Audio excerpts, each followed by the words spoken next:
You'll never believe what happened to me on my birthday. But trust me, you won't stop listening until you hear the whole story. Birthdays are supposed to be special.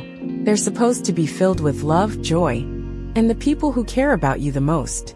At least, that's what I thought. But on my 38th birthday, I found out just how wrong I was.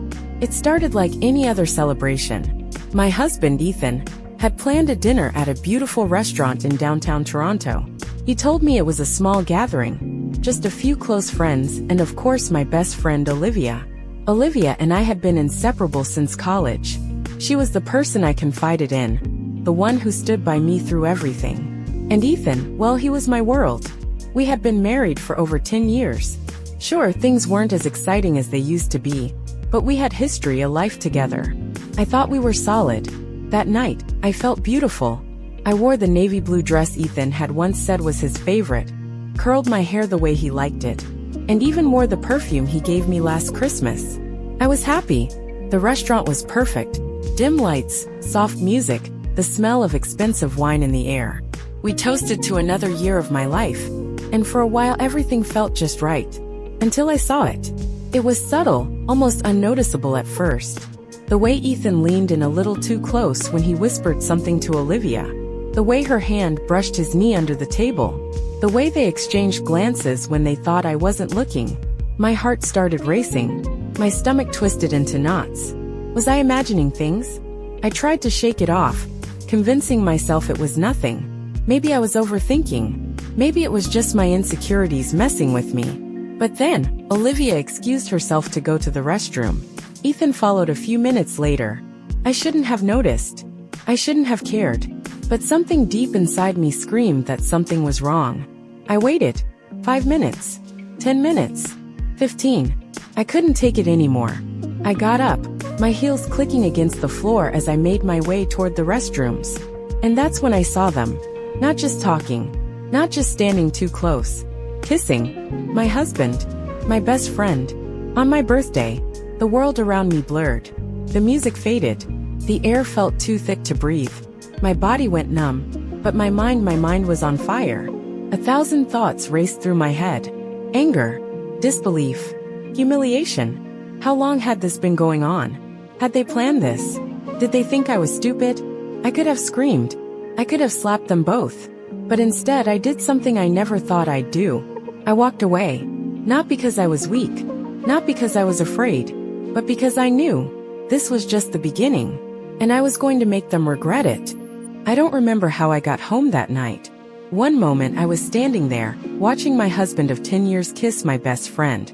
The next I was in my car, gripping the steering wheel so tightly my knuckles turned white. My body moved on autopilot, but my mind? It was trapped in an endless loop of what I had just seen. Ethan. Olivia. Together. The betrayal burned through my veins like poison. Every detail of that moment was seared into my memory. The way Ethan's hand rested on Olivia's waist. The way she tilted her head just slightly, like she had done this before. Like this wasn't new. How long had this been happening? I pulled into the driveway of the house Ethan and I had built together. The porch light was on just like it always was when he got home late. The sight of it made my stomach churn. This wasn't just a house. It was our home. The place where we laughed, fought, made up and dreamed about the future. And now it was nothing more than a monument to my naivety. I pushed open the front door, my heels echoing through the silent space. The living room was exactly as we had left it. Warm, inviting, filled with memories. Our wedding picture sat on the mantel mocking me. I yanked it off the shelf and hurled it across the room. The glass shattered on impact, the sound sharp and satisfying. But it wasn't enough. I wanted to destroy everything. I kicked off my shoes, paced the room, tried to slow my breathing. I needed to think. I needed a plan. But all I could feel was rage. Then the front door opened. I turned to see Ethan stepping inside, his tie loosened, his face slightly flushed. He looked up at me, and for a split second there was no guilt in his eyes. Nos cham. Just the same relaxed expression he always wore after a long night out. Like nothing had happened. Like he hadn't just destroyed our marriage. "Hey babe," he said casually, setting his keys on the table. "You left early. Everything okay?" "Everything okay?" A bitter laugh escaped my lips before I could stop it. I stared at him, my chest rising and falling rapidly. Did he really think I didn't know? That I hadn't seen? Do you love her? I asked, my voice surprisingly steady. Ethan froze. His fingers lingered over the buttons of his shirt, his expression shifting ever so slightly. What? I took a step forward, closing the distance between us. Do you love her? His jaw tightened. He looked away. That was all the answer I needed. A sharp pain stabbed through my chest, but I refused to let him see it. I refused to cry. Not in front of him. Not after what he had done. How long? I pressed. How long have you been sleeping with my best friend? Ethan ran a hand through his hair, exhaling sharply. Mia, listen. How long? I snapped.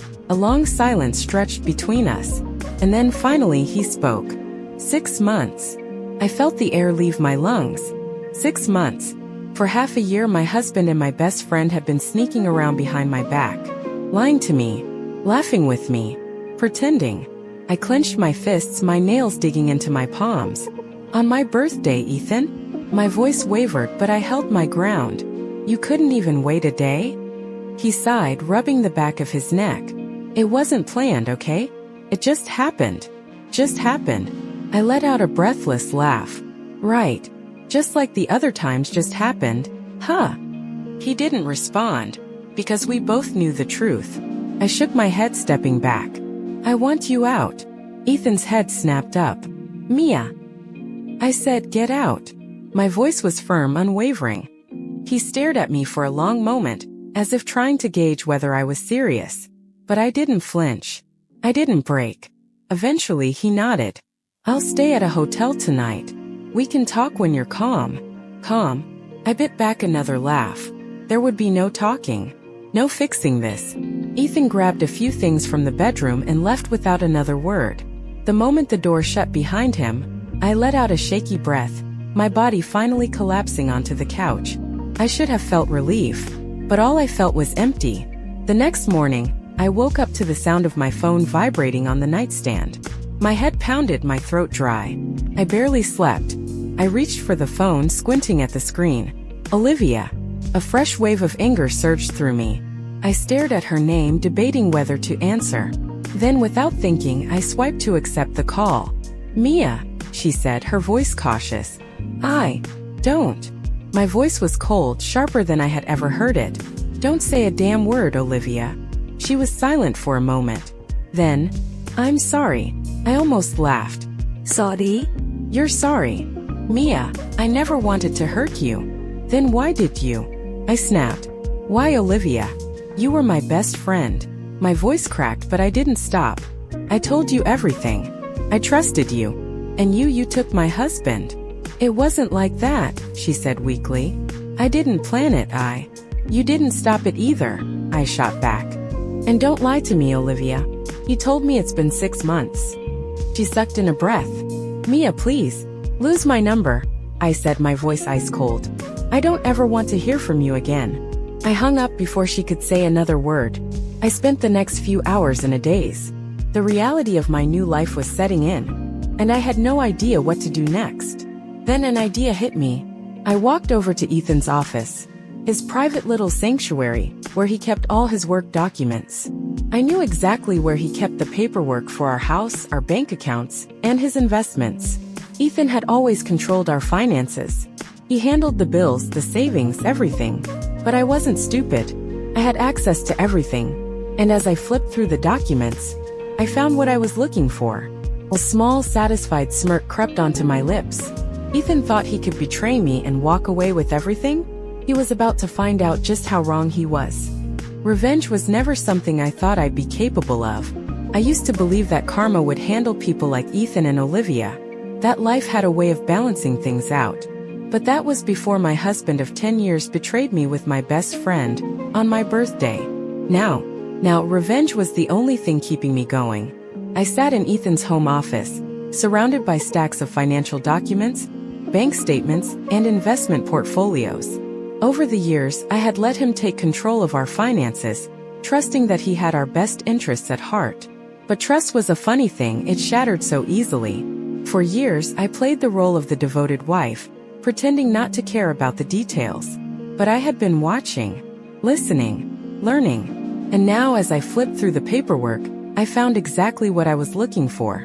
A joint investment account under both our names. Ethan had used our marital assets to invest in multiple properties in Toronto. Properties that were legally half mine. A slow, satisfied smirk spread across my lips. He thought he could betray me and walk away with everything? He was about to learn just how wrong he was. The next morning I called Mark Reynolds, my lawyer. A sharp-witted professional. Mark had helped me with a contract dispute years ago. I trusted him. And now I needed him more than ever. When he picked up, I got straight to the point. Mark, I need a divorce lawyer. The best one you've got. A slight pause. Then, Mia. His tone softened. What happened? My husband cheated on me with my best friend. On my birthday. The words still burned coming out of my mouth, but I refused to let my voice waver. I don't just want to leave him, Mark. I want to make sure he regrets ever thinking he could do this to me. Mark exhaled. I'll set up a meeting. But Mia, this isn't just about ending a marriage. You're talking about going after him financially. Exactly, I said, gripping the phone tighter. He used our assets for those investments. That makes them mine too. A beat of silence. Then a low chuckle. All right, let's get to work. That evening, Ethan came home earlier than usual. I heard the front door open and close, followed by the sound of his keys hitting the table. His footsteps were slow, hesitant. He knew something was off. Good. I was sitting on the couch, a glass of wine in hand, pretending to scroll through my phone. The tension in the air was thick. Finally, he spoke. We need to talk. I took a slow sip of my wine before glancing up. About what? His jaw tightened. Mia, don't do this. We've been together for 10 years. I made a mistake, but that doesn't mean we have to end everything like this. I tilted my head, pretending to consider his words. Like what, Ethan? Like enemies. A bitter laugh escaped my lips. Oh, sweetheart. We became enemies the moment you kissed Olivia. He exhaled sharply, stepping closer. Mia, listen. No, you listen. I stood up, meeting his gaze with an icy stare. I spoke to my lawyer today. The divorce papers will be ready soon. And before you try to pull anything, I want you to know that I already have everything I need to make sure you don't walk away with more than you deserve. His expression darkened. What the hell does that mean? I took another sip of wine, letting the moment stretch out. It means I know about the investment accounts, the properties, the fact that you used our marital assets to buy them. I smiled sweetly. And since we're married, that makes them half mine. His face paled. You wouldn't. Oh, I already did. For the first time since this all started, I saw true panic in his eyes. And I savored it. The next few weeks were a whirlwind of legal meetings, financial maneuvers, and strategic plays to ensure Ethan didn't get away with anything. I had been careful, calculated. And then I set my sights on Olivia. I waited until she was at work, then sent an anonymous email to her boss. A little collection of evidence proving her workplace affairs. Turns out, Ethan wasn't the only man she had been sneaking around with. Within days, she was fired. Her reputation in the industry, destroyed. Did I feel guilty? Not even a little. She had taken everything from me. Now I had taken everything from her. A month later, I walked out of the courthouse with my head held high. The divorce was finalized. Ethan had lost half of everything he owned, and Olivia was nowhere in sight. I was free. Free to start over. Free to rebuild my life. Free to finally put myself first. And for the first time in a long time I smiled. Because I had won. They say time heals all wounds. I don't know if I believe that. Some wounds stay with you, changing the way you see the world. Changing the way you see yourself. But time does something else, it gives you clarity. It gives you distance. And sometimes it gives you the perfect opportunity to watch karma do its job. 3 months had passed since my divorce from Ethan was finalized. 3 months since I had walked out of that courthouse knowing I had taken back control of my life. In those months, I had done something I hadn't done in years. I focused on myself. I spent my mornings drinking coffee on my balcony instead of rushing to make breakfast for a husband who barely acknowledged me. I spent my evenings taking long walks through the city, rediscovering the parts of Toronto I had forgotten. And most importantly, I started my own business. I had always put my career second to my marriage.